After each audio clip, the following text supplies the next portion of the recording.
Ladies and gentlemen, welcome to the 3-0 Take, where we talk all things Major League Baseball. Here's Kyle Corwin and Nate Reyes. It all starts right now.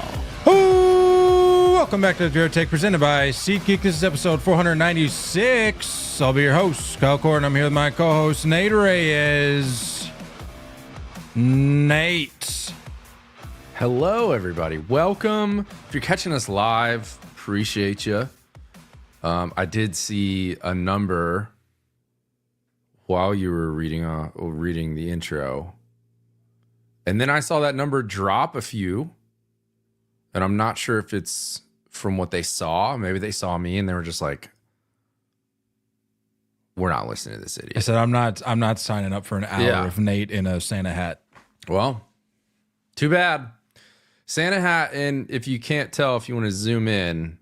Yeah, what do you got there? We got jammies. We got jammies on. It's a polar bear skiing. Some mountains in here. And if you're wondering, yes, there's matching bottoms. Oh, the matching That's bottoms. Right. That's right. Because I'm here. I'm in the spirit. And let's send it. You know what I mean? Let's just hop on in. Because maybe some people are looking at this as like, hey, this is like Christmas early. Maybe there's some fans out there that are very happy. Heck yes. The stove is hot. The stove is hot. We got some trades to discuss. We got some signings to discuss. And if I'm being honest, in my heart of hearts, in my gut, I even mentioned to you. You feeling something? Mentioned it to you a little earlier. I think we're due for a move on this. I'm ready for you to hit that buzzer. I am feeling a move, and if we have any people in the chat that have a prediction on who they think it's going to be, I have my thought. Well, what do you got? Should I say you it? Think there's? Yeah, say it. Should we say it on 3? Just say the name. Hold on, I'm deciding between two names that I think that. Okay, yeah, I think that'll happen during this recording. Yes. Okay. I think I have a name that I think is going to happen. That is going to be moved during this recording. Okay. Oh, moved. Interesting. All right, ready? Do you have a name, or am I just saying this on 3? I have a name. I was going to say it with you. All right. 3, 2, 1. Luis Bregman. Castillo. Ooh. That was my other name. Yeah. That was the other name I was deciding between. Luis Castillo is coming to Boston. You think that's the other move, huh? There's some rumors swirling. Some reports coming in said that the Sox are very much interested in snagging an arm out of that Mariners rotation. So I think that's a name that makes sense. So that's who I've got going during this episode. So we'll see. But let's talk about the deals that have gone down. Let's keep it. We'll start it here in Boston. Garrett Crochet to the Red Sox. My goodness, they did something. Can you believe it? It's a Christmas miracle. They needed to. You talk about fan bases that are feeling like, Christmas came a little early. Red Sox fans have to be, if they're smart, they have to be pleased with this move. How are you feeling? I'm happy we did something. This wasn't, you texted me saying this wasn't like the name. If I had to rank, you're open for. Put it this way. You take the big 3, 2 of which have already signed, and then you add Crochet into the mix because Crochet obviously has been on the table for some time. You're saying pitchers or in general? Pitchers. The big shout out to Wretched 24 White Sox in the chat. He's in excruciating pain, a dying White Sox fan. Maybe you can talk him out of it a little bit. Maybe you can shed some light on these prospects.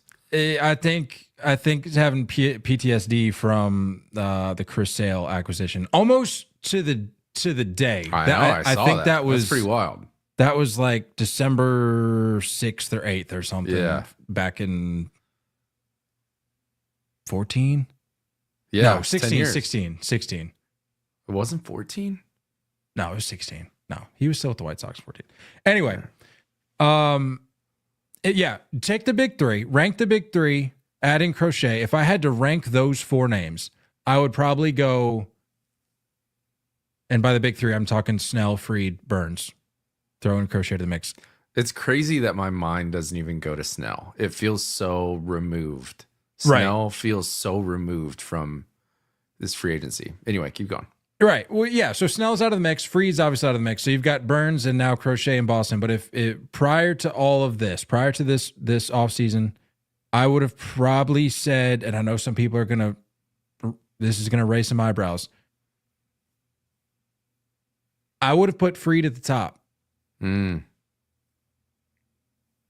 Now, whether or not he's you can sit there and debate like what Fried's going to offer you versus what Burns is going to offer you, but there's just something about like a fit to me.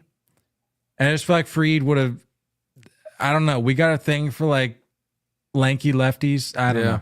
It just seemed like more like a fit, and his stuff is pretty gross. I know, but what I told you last night in a text was that I think if the Red Sox do pull off getting Burns, which in my mind it just seems like that, like whoever the Yankees got, the Red Sox were going to get the other guy. It feels that way. It still feels that way, but I think that plays a little bit better just with the fact that, like, you know, righties hitting off of Fried in Fenway versus righties hitting off of Fried in Yankee Stadium. Like, if you're going to choose the two of which plays of the park, you know, like they go way back for like joking about, you know, trading Ted Williams for Joe DiMaggio, right? Like on a napkin or whatever, like talking about who would be the better fit for the park. That to me kind of feels that way. Like I feel like Burns would be a better fit. The beard, it already felt weird to me that if Burns was a Yankee, like I do that. I have to do that. Like, sure, it's a part of the picture. So, yeah, I don't know. But Crochet, I mean, well, finishing out my list, I would go Fried, Burns, Snell. Come on, Snell, Crochet. Yeah. But it's not like for me putting Crochet at the bottom of that list. It's not like I'm disappointed with this move. Like I said, I'm happy they did something. I'm certain that I'm gonna be pleased with his performance this year and beyond, because he's got, I think, 2 more years of service there, or, you know, 2 more years of time before free agency. Control. That's the word I was looking for. Thank you.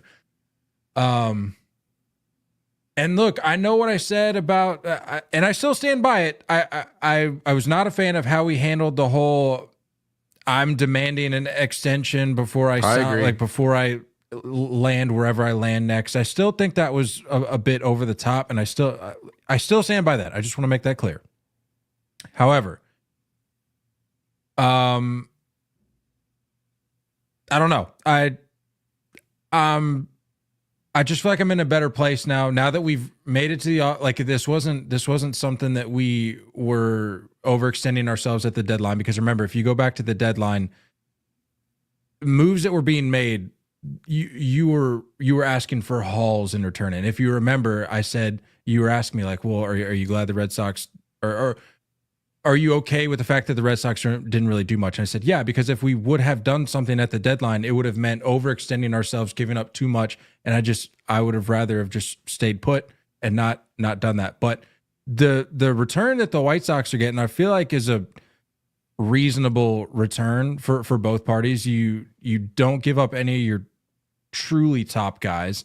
I mean, the headlining name going back to Chicago is Kyle Teal, who you talk again. It goes back to the whole proven talent versus prospects issue for me. And this is a situation where I'm like, still early in his career, but I'm still taking a guy like Garrett Crochet. Yeah. And you can have the prospects that you want, especially considering we didn't give up the untouchables, as it were. So I think Teal is supposed to be like the top catching prospect, maybe top 3 at least. Yeah. As far as catching goes. Yeah, let me check the updated. This to me, tell me if I'm wrong. I mean, with this being their first move, in your prediction of trading he's third, top 3, with your prediction of the Red Sox making a move to go get Luis Castillo, doesn't it feel like this? Like, do you see 2 trades where there's still like I still feel like Burns is out there for the taking. Like, I don't know if it makes sense to just trade and like deplete the farm, but then not go get a free agent in return. You know, but I think this would change a little bit. I'm assuming Yoshida would be in the mix, and if there is a trade if there's a move specifically with Seattle, Tristan Casas is going to be a name that's. So you think those 2 possibly out the door for Luis Castillo? Would you do that? It really comes down to what they're looking. If there is an arm that's traded for, whether it's with Seattle or I've even seen Pittsburgh in the mix, there's going to want to. It really comes down to what that other team has to get off the books. So if that's something that becomes a priority for said team, Yoshida's going to probably. That's going to impact whether or not Yoshida is involved in that as well. But I think with the resources that you still have after this trade, if you're the Red Sox, you can still, if you want to trade, if you don't want to spend money on Corbin Burns, which I have a hard time believing they wouldn't, given that they're a legitimate contender for Soto. If that's the case, if you don't want to go down that route of spending the money and you just want to trade assets here, I still think you can go out and get a frontline guy and still be in good shape in terms of what you're hanging on to. Yeah. How do you feel about Crochet? Obviously last year, 32 starts last year. Yeah, and I was getting into it with somebody on Twitter today where I was talking about, proven talent versus prospects, and this individual was talking about, well, like, what is proven what? Like, he hasn't done anything. And while that is a point that maybe I would have made back at the deadline when we're talking about this whole demanding of an extension that we referenced earlier, like, he was making the transition to a starting role this year, which is something you have to keep in mind. So, like, you have to take that into consideration. The strikeout stuff is gross. So, I think I said 12.9. Yeah, it was a 12.9 Ks per 9 this past year.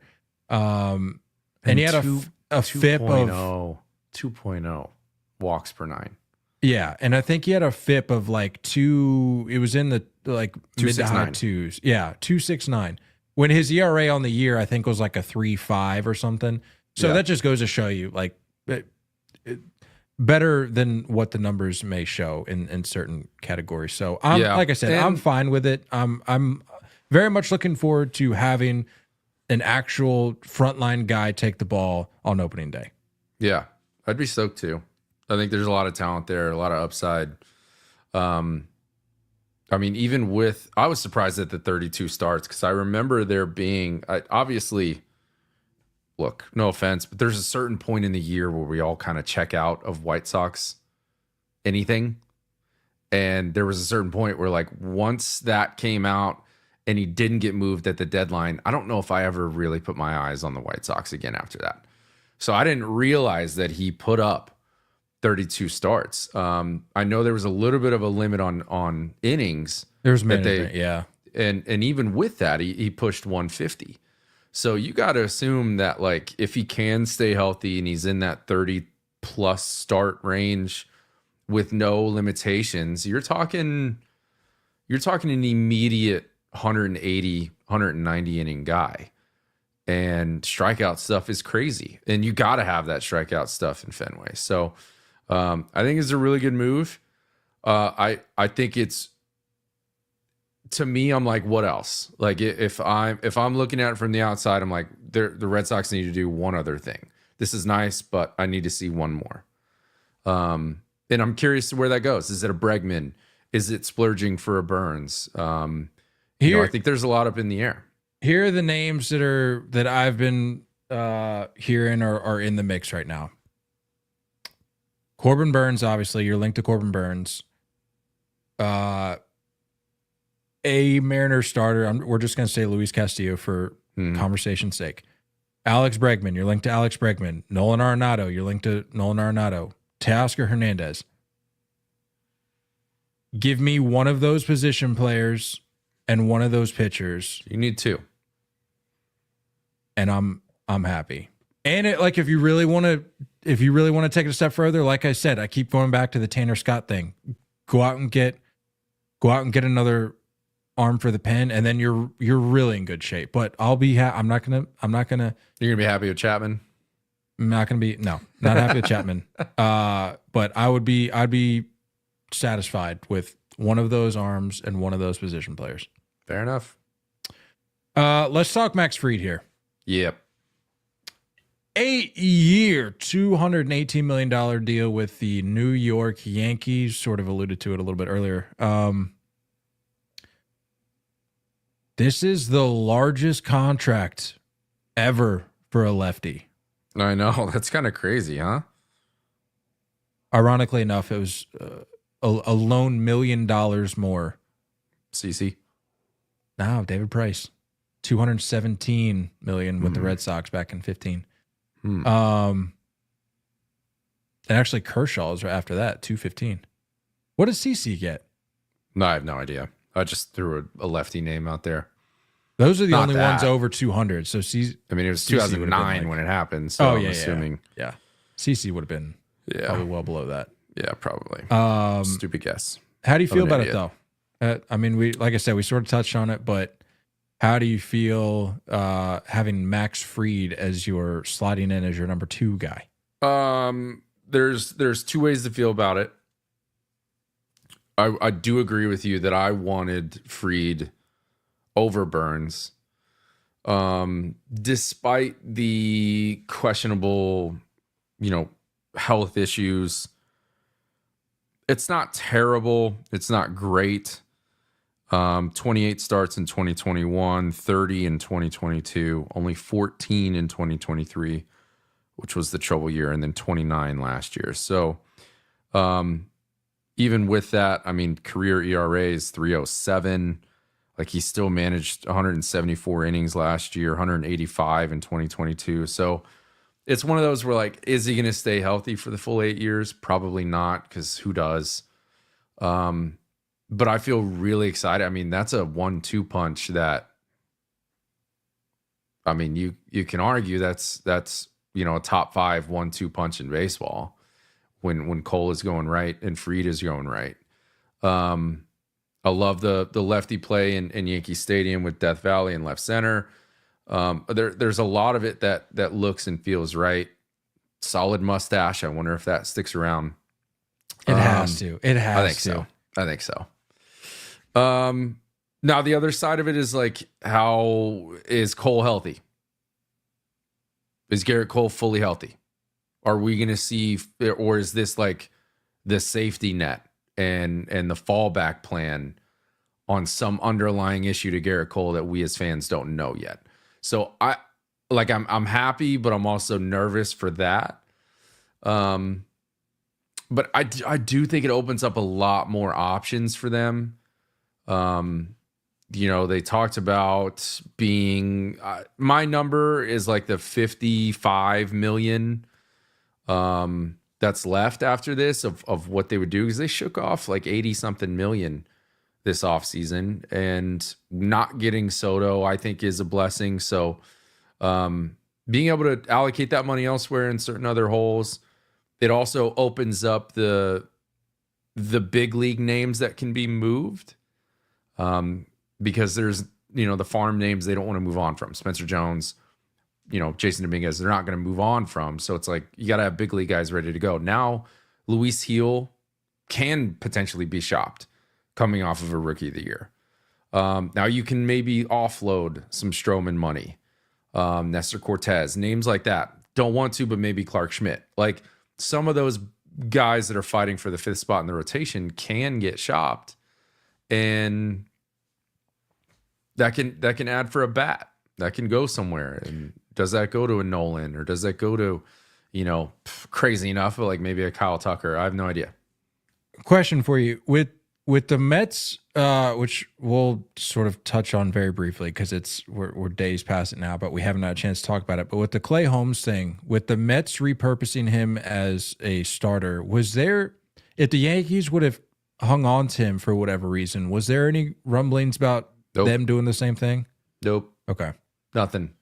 This is like one of the few things that I'm super confident in with Cashman and the Yankees and analytics. They're good to find one diamond in the rough, under the radar reliever every year. They're going to find one that like no one's ever heard of because, metrics show that one of their pitches is insane, whether it's a cutter or a sinker. So like, I do feel like they could fill that role. I'm not a Mark Leiter Jr. believer personally. I don't think he's it. I just saw before we hopped on that they're bringing back Loizaga. So if he stays healthy, like maybe that's to soften that blow. But like, yeah, I never heard any kind of idea that Clay Holmes is going to be a starter. The dude walks everybody. So I don't know. Interesting. Fair enough. Any other thoughts on Max Fried before move on to our next individual? Kind of like you, man. They still need 2 more names. Starting pitching is good. Go get Tanner Scott and a bat.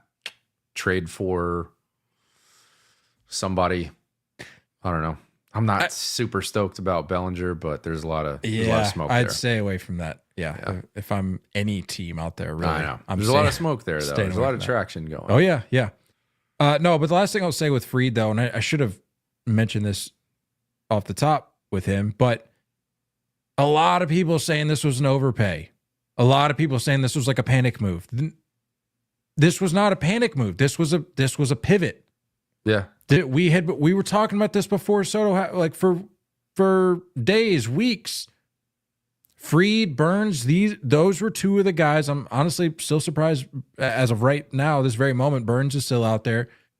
Still surprised he's out there, but Fried and Burns were the 2 guys that were going to be the plan, that were going to serve as the plan Bs for these teams that didn't went out with the Soto sweepstakes.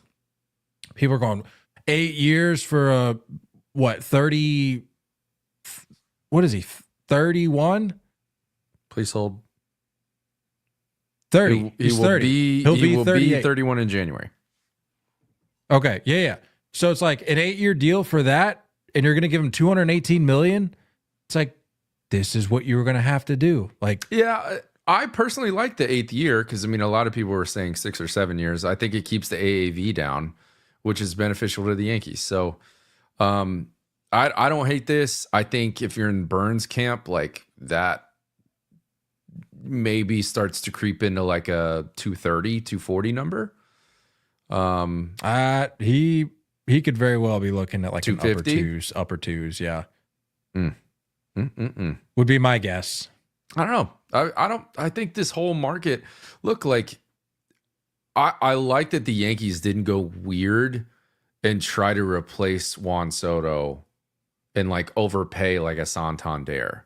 You know what I mean? Nothing against him, but like he's not Juan Soto. I think what they did is looked at the market and said, like, who's the best available, right? Like when you're drafting, like I want to take the best available player, whether it's an immediate need or not. But what they did is they gave themselves wiggle room with the rotation to use that as, assets to move on, to go get a bat. Just because maybe the bats that they see on the market don't check all the boxes they're looking to check. So I think it's a smart move. I like it. And it is an easy transition because, again, Garrett Cole's 35.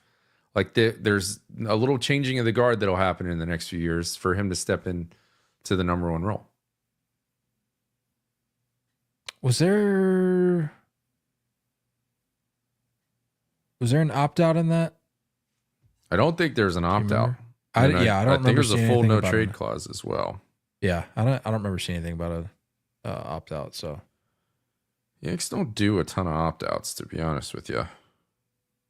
I wish Nathan Eovaldi could opt out of this deal with the Rangers and come back to Boston like I originally wanted. Look, since it's gone down, I've had some time to reflect, and as much as I love Nathan Eovaldi, it honestly just would have felt kind of weird. Like he gave us the years that he did. He had some highs, but he also had some lows. But I don't know how it would have felt about a reunion. It just would have, like, I wanted him here, sure, because we have nothing when it comes to starting pitching. When it really comes down to it, at least guys that, I mean, we'll see with a guy like Tanner Houck. We'll see in terms of consistency whether he can replicate. But I think he's a stud, personally. I think Houck is we'll really see, good. and I hope that's the case. But with Nathan Eovaldi, you know what you were getting, and I think even as he's creeping up in age, I think he's still going to be able to go out there and, like, when he's on, he can give you innings, which, like, we just weren't really getting from guys. So that's why, in addition to the fact that I'm just a fan of his, I wanted him back. But alas, signs a 3-year deal with the Texas Rangers, staying in Texas, his home state, for $75 million. Will be 35 at the start of this coming season. And I don't know. I don't know what the driving factor is here. Like, is it just staying close to home? Is it staying where you're comfortable? Because I feel like there could have been some suitors out there that would have had you in a better situation, outlook wise, in terms of how the season would go. But yeah, it's hard to say, man. I mean, there's a lot to like about the Rangers. There's a lot that make you have, some questions. DeGrom coming back, like, how much is that gonna uptick their production? Maybe there's some pull that Mike Maddox has. I mean, I still think he's one of the best pitching coaches in the game.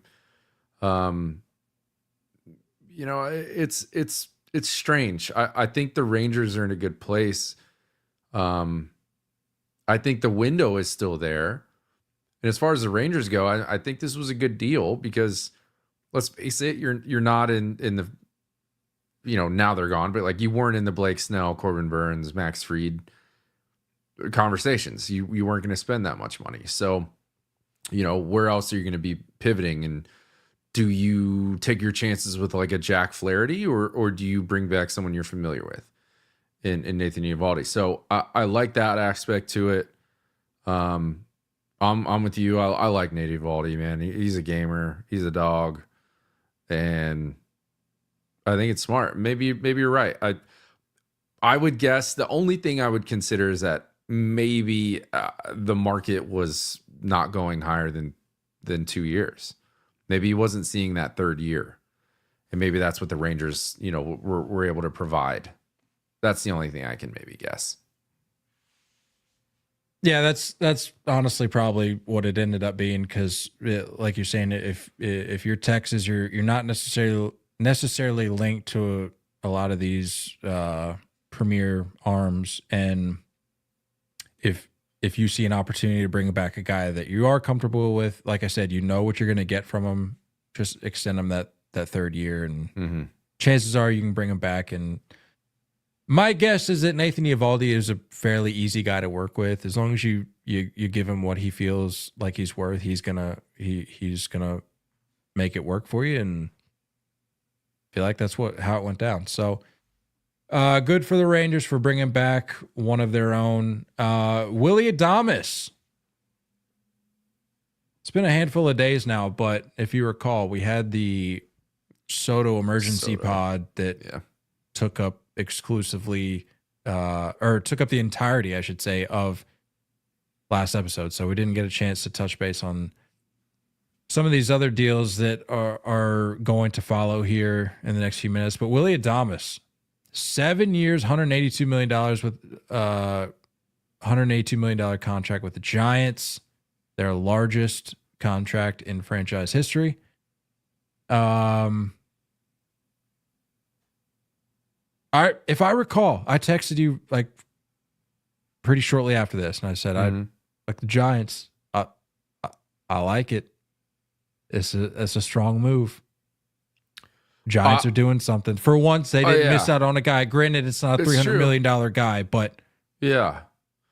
I mean, I agree. I think Buster Posey coming in and like immediately getting something done is something that's necessary. Like as a fan base, you can't see that move and then not see any kind of splash in the free agency. So like, I like that. I like that. I mean, I think day one when he came into office, he was like, we're getting a shortstop, man. Like we're in the hunt, and going and getting him is good. I similar to what I mentioned before. Like I think there are certain other things they need to do. They need to go, they need to go get a number 2 behind Logan Webb. I don't know how they do that, but they need to go get somebody. But I like this. I mean, the defensively left side of the infield is solid. And if you can start bringing in, more guys that fit the Logan Webb conversation of like keeping the ball on the ground, I think that plays. But they got to keep going, and I don't know where they spend that money. Obviously they have plenty of money to spend. Obviously they want to get after it. They have been throwing out $300 million offers the last few off seasons, and it's been, gut punch after gut punch. But I like this. I think the Willy numbers fall a little bit. That just is what it is. When you go from Tampa to Milwaukee and then, now to San Francisco, it's like, yeah, a little bit of that offense production is going to change. So, but I like it. I'm a Willy fan. I like the way he plays. I think I saw he stole a good number of bags last year. So, that brings another element to it. I feel like he could have stood to benefit from maybe waiting out the Soto deal. In terms of driving his market up a little bit, but like maybe he's just one of those guys that's happy with what was presented to him. Yeah. The offer that was slid across the table, if you will. Yeah. And 182 for 7 years, like that's solid. Yeah, that's good money. I'm okay with that if I'm Willy Adames, I think. I agree. That's good money. It's security. I think when I saw the deal, like the first thing that my mind went, and you probably thought something similar because you had prediction of him going to Atlanta, and I was like, where do the Braves go now? You know what I mean? Like, because if you're a Braves fan or you're in the chat, let me know. I think the Arcia stuff is dead. It's not. You and I it's talked not about it. this. That's not the move. Doesn't give that to you, and I really would have liked that fit. I mean, especially I don't know. in a year where you're trying to reassert yourself in that division, like yeah, like we'll chalk up last year to what it was for the Atlanta Braves, but like this year, you gotta, especially with the Soto sweepstakes, him ended up in Queens. Yeah, like you gotta make a splash here and reassert yourself and make sure people don't forget about you in that division. Right. And I don't know, like it's Hassan Kim. Like that's the only other free agent move that you can really make to plug that hole. Outside of that, you're trading. Like, I don't know what their farm looks like, but they got to do something. And I think we got to be patient. I think everyone knows what Alex Anthopoulos is capable of. I think there may be something that he's got hitting up his sleeve that he can do, but they got to make a move, man. Like RCA ain't it. I've heard things like Bo Bichette, which would be sick, which would be really interesting. Kind of a buy low situation because he didn't have a good year last year, but I don't know if the Blue Jays are willing to do that. So I don't know. I can't really think of any other names. Maybe you make the Tigers eat a ton of contract and see if Javi Baez has anything. Oh, no. I'm not touching that with a 10-foot pole. I don't care. I don't know, man. I don't know. I don't care how much they eat. At a certain point, you have to have some self-respect and maintain some dignity. You know, Javi Baez is not the Where the else? move there. Like, there's You're right. It's literally I can't Ha-Seong think of Kim. anyone else. Yeah, I can't think of any like Correa. Like you're going around and you're trying to find shortstops that are maybe up for grabs, and it's tough. It's slim pickings. That's why I felt like Adames had to happen. The Orioles believe that Tyler O'Neill had to happen, having lost out on, or not lost out, having let Anthony Santander walk out the door. And I think at this point, we're assuming that Anthony Santander is, what ETA on that deal? When do we think Santander's that's going down? Because that was obviously another name that had to wait out the whole Soto situation. Yeah, I don't know. What's tough about Santander is that like you look at how much of a liability he is defensively. I mean, he's got a good arm, but like other than that, like a right field in Baltimore is nice. Like a right field in, a smaller park, it plays, but like there's certain places where you just like limit it. Like the Giants getting Santander, great. Get some bop in that lineup. But like you got to DH him. And like, are you willing to spend this much money on a full-time DH right now when Teoscar is still out there? There's also the trade market, like the Cubs coming out and saying like they're willing to move. Now the Astros saying like potentially willing to move Kyle Tucker. So like when you're looking at it, like is Bellinger, Seiya Suzuki, Kyle Tucker, is that a better fit for my organization than a Santander who's going to, maybe play the outfield for another year or two and then move into a full-time DH role? And now you have an aging DH. And we've seen that movie over and over again. And presumably a sizable contract on the books because he's, exactly. like we talked about, he's going to command some dollars here this offseason. Exactly. But I think it's going to be late. I think it's going to be a little while because I fear that his number is probably not getting to where he wants it to get. And again, like you can potentially, don't get me wrong, the power is great, but like you can potentially piece something together in different ways without forking over that cash. In the aggregate, shut up Moneyball. Tyler O'Neill, getting back to Tyler O'Neill, 3-year, $49.5 million contract with the O's. I like this deal. Talk to me. I mean, you're more familiar with him from last year. So 31 bops last year, 2.6 WAR. Yeah, I mean it's a good answer, I'll say, to Santander walking out the door. I mean, it's not, you're not getting quite the same amount of power out of O'Neill when you look at the counting stats, but you could have done far worse. Yeah, I'll say that. So, and he can play some decent defense. He loves going all out for some reason in the outfield. So you're getting max effort. Left field got brought in a little bit. So we'll see. I like it. I like Tyler O'Neill. I think I kind of like this. What it could provide to that lineup, kind of spaces things out a little bit, and maybe this allows them, kind of like what I was talking about with the Yankees, like what a sign can do to give you room with your assets to move. And maybe this is when the Orioles finally pull the trigger and move some of this farm, some of this. I mean, there's log jams in multiple positions. Like maybe they move on and plug other holes because of this kind of signing. I still need the Orioles to commit to somebody long term. Like we just still have. I think they got to bring back Burns. I really do.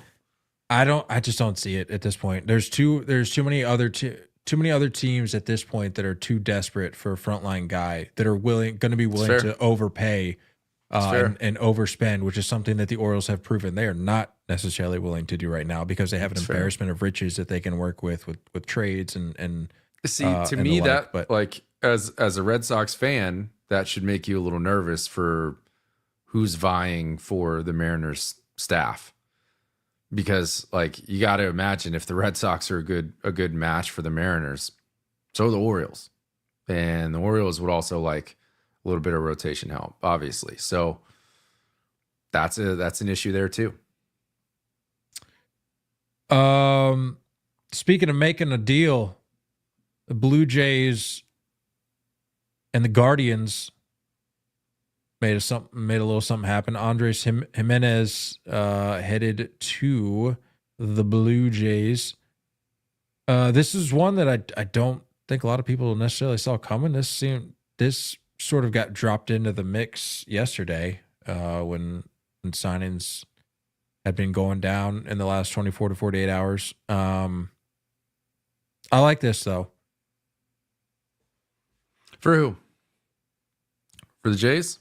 For the Jays, yeah. I mean, it's not like we talked about. If you're the Jays, I'll say it again. You were not a serious contender for Juan Soto. I personally believe that, and I stand by that. I don't think you were one of these finalists for Juan Soto. And so if that's the case, they were already looking elsewhere. Like they've been looking past Juan Soto for some time, I would have to think. And I still think that they should be open to spending some money, but they looked internally and saw what they could do with the trade, so they went out and got Gimenez. But I'm not going to say no to that defense. Yeah, if I'm the Jays. I think he's incredible defensively.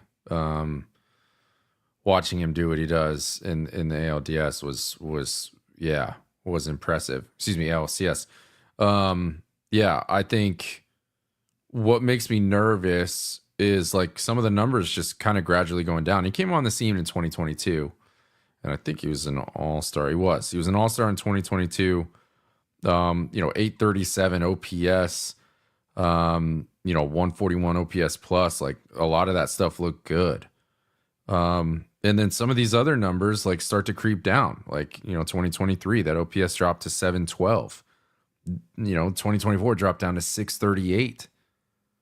On base percentage has dipped over the last few years as well.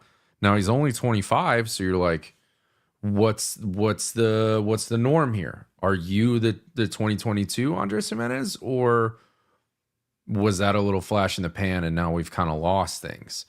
So it's interesting. It's definitely interesting. I'm curious to see which one they get. But yeah, we'll see. I guess good job doing something. I don't know. The Blue Jays need to. I'm so confused with that organization. Like I said, you should have been if you're serious about this year, if you're serious about trying to maximize this last potential year that you have with Vladdy, you should have been ready to fire from the hip. And in fact, you should have been making moves before the Soto deal went down, because now the price is only going to go up on certain guys. Yeah. But I don't know what they're necessarily waiting for, because there's still some guys I think that they could add that would make sense or improve their chances of succeeding this year, again with Vladdy, possibly with this being his last year. But again, a lot of what the Blue Jays do confuses me at times, so I'm not going to necessarily question it. But yeah, whatever. Decent move though. Shane Bieber. This one bummed me out a little bit. I don't know. Yeah. Is it just me? Oh, I'm with you. I was kind of ready to see him go throw on some new threads and dice and just have a little revenge tour in a way. I don't know. I think there's still something in there. Oh yeah. And that's, You have to assume that's what the whole 1 year is about. Go out and show the league what it is that you still do have or still believe that you have. Yeah. Here's what I'm bummed out revisit. about, though, is like if you're going to take a 1 year deal to go back home, you got to assume that offer was going to be on the table for a little while. You couldn't go another few weeks to see what else was out there. Like, you're telling me there's no other, like, similar to how when the Soto ball drops and other teams start making other moves and pivoting, you got to assume that something's going to happen around the Burns, around the Fried move. So, like, if those guys start to sign and commit to places, why not wait out to see what these other teams are going to do from there, how they're going to pivot? And I don't know, man. I mean, maybe he's in love with Cleveland. Maybe he wants to stay home. There's always other circumstances or factors into the circumstance. But to me, like, I do think that there's a ton of upside there. I think there's a lot of teams that see that. And I would have maybe waited it out. I don't know. I would have seen, because, like, now, if you go out and struggle, or if God forbid you get hurt again in some kind of way and you don't make at least 27, 28 starts this year, like, you're in trouble. This is real trouble. But you can't tell me that there wasn't a team out there maybe saying, here's a 3-year deal for 40 mil, 45 mil. I think that could have been out there. Sure, but if you're coming off elbow surgery like he is, and you're in your mind, you're setting yourself up for a prove it deal, where do you want that to happen? You want it to happen where you're comfortable. Where you're comfortable, with the people you've been working with the people you've been rehabbing with, and the people that you've been around for some time now. That's part of it too, is the rehabbing process. It's definitely a part of it. You got to stay with the people that have been helping you. So I get it. And he seems like I don't know the guy from Adam, but he seems like a pretty down to earth guy. So I would have to think that the people aspect, it's hard to tell there. It's hard to tell. I feel like Cleveland just grooms robots. He seems like a Kluber 2.0 to me. Couple more smiles. He's got a little more dog in him, I think. Think so? Kluber's very much a robot for sure. Yeah, for sure. And lastly here, Clay Holmes. Like I said, it's been some days now, but we didn't get a chance to talk about a 3-year, $38 million deal with an opt-out after the second year. And as I mentioned, Mets plan to make him a starter. So, yeah. And this was obviously before the Soto news, so this was just another move. I think it's interesting. I think it's. I mean, like, there are flashes where we all know this. Like, he could have the nastiest pitch in baseball when that sinker is going right. Like, it can be one of the best pitches in baseball. It's interesting that they want to move into the rotation. I always had issues when Boone would bring him in with guys on. When he would bring him in, trying to finish out the 8th and potentially cover the 9th for a save, like, that's a problem thing for him. Coming in with guys on base, because it's weird, man. Like, his stuff is so nasty that he gives up almost too soft of contact. You're going to see a lot of infield hits. You're going to see a lot of bloops, like a lot of weird things, broken bat singles that end up kind of coming back to bite him a little bit, which is hard because it's like, that's what you're supposed to do as a pitcher. So it's really hard to, like, be too critical of Clay Holmes, because at times, like, a lot of those times where he struggles or gives up runs or blows saves or holds or whatever, you're like, dang, dude, like, you weren't even looking that bad. But you had one walk and an infield single, and then all of a sudden it's unfold time. So wheels fall off. Yeah. Yeah. So, I mean, I'm interested to see if he can learn a third pitch and start to implement that more. We saw that a little bit because he likes to go sinker that has that really downward action. Two-seam has the really flat inward action towards righties. And then a pretty nasty curveball. Maybe a changeup gets thrown into the mix. I don't know what the Mets plan on doing, but if it works out, they could be a genius. This could be very smart. But I don't know. Like, if the Mets didn't get Soto, this was like a typical little brother Mets move in my mind. And they've done it a bunch of times. Like Severino, Bader, you're just like, okay, like you eventually got to be not the little brother. And then Soto happened. That's like, richest right, athletic ever, Luis Severino, to you, sir. My bad. You didn't say Oakland. Good for you. I was that was a conscious decision. Yeah. Good for you. All right. I think that's it on personnel. Is that correct? Nailed it. Nothing happened, man. Should we stall?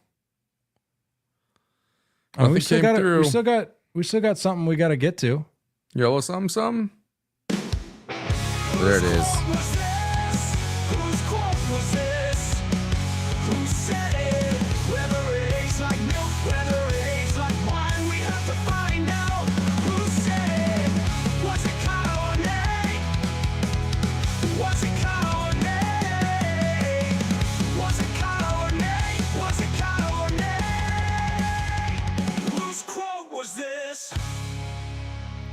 Freaking love it. Whose quote was this? This was from episode 42. Oh, no. That was deep in the archives.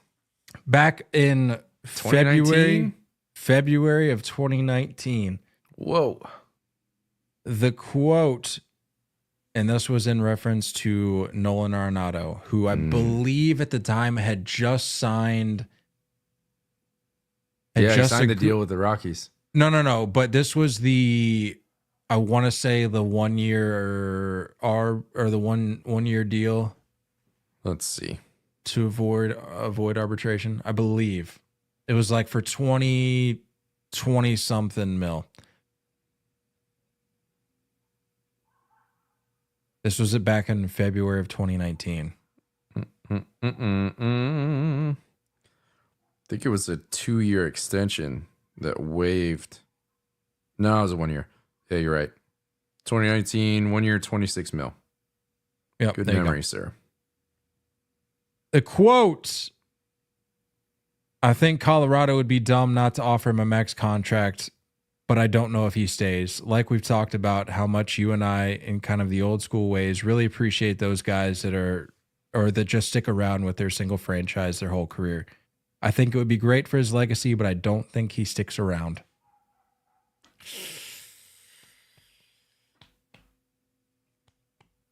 I mean, we both feel so similar about that. It's tough to say. I'll say me just because I was I was familiar with Denver and familiar with Arenado's game. Correct. All right. No, the only I wanted to, honestly, with these first two quotes that I've gone with, as part of this little segment we've got going, I just wanted to go with it, given that it was somewhat timely, given that Nolan's name has been floated around and again linked to Boston. Yeah. And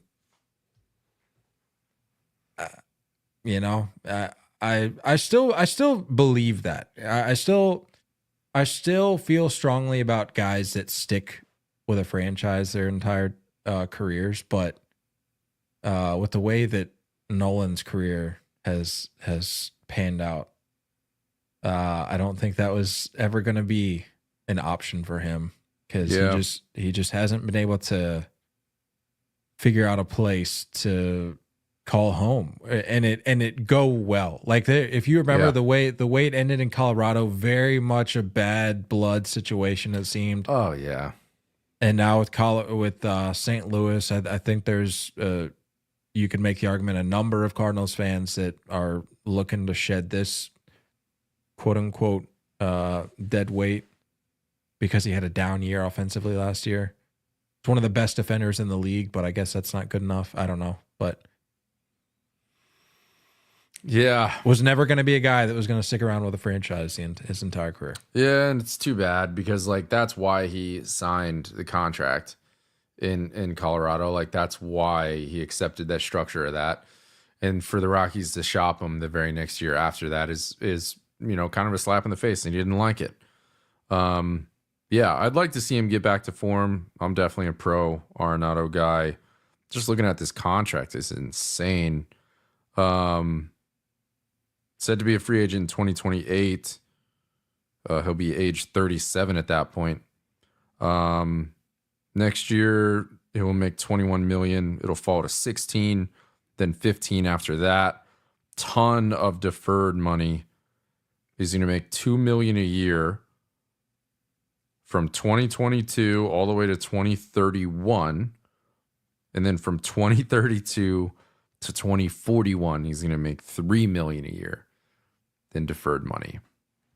I'm not overly familiar with how money can be moved or changed when it's deferred. I don't know if it stays with the team. I don't know why. I just don't know how any of that stuff works. But I think there's more in him. I think there's something in there.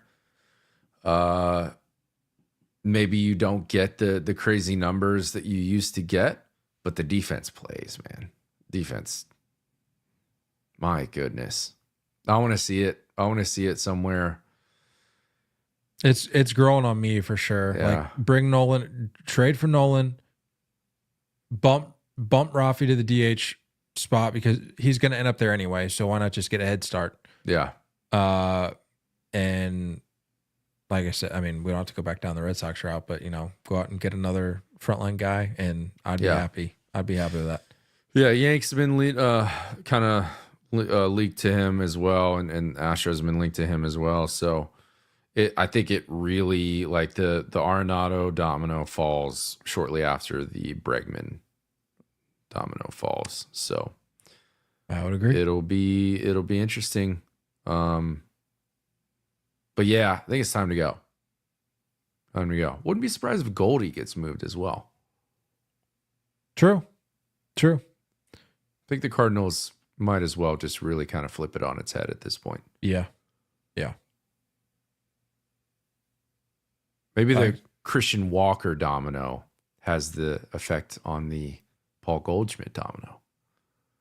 There's a lot to this. A lot of dominoes. I like dominoes. What's going on? Yeah. Cool. Both the game and the pizza. There you go. Well, not as much anymore, which we talked about in our last still gets 3-0 change up. Yeah. Little bonus pod in case you missed it. That's all I got. Unless you got anything else. Nope. Jam packed. Got it all in. Hopefully something happens. I'm sure something will happen in the next hour or two. That's how it goes. It's only 9:00 on the. That's true. Wait, where are they? Where's the winter meetings? Dallas. Oh. Only 8:00. There's still plenty of business to happen. We're going to have something tonight. I already know it. Dang it. Oh, well. Good stuff. Love you, everybody. Don't go chasing curveballs. Love you all, and as always, looking forward to talking more baseball with you guys soon. Until next time, stay filthy.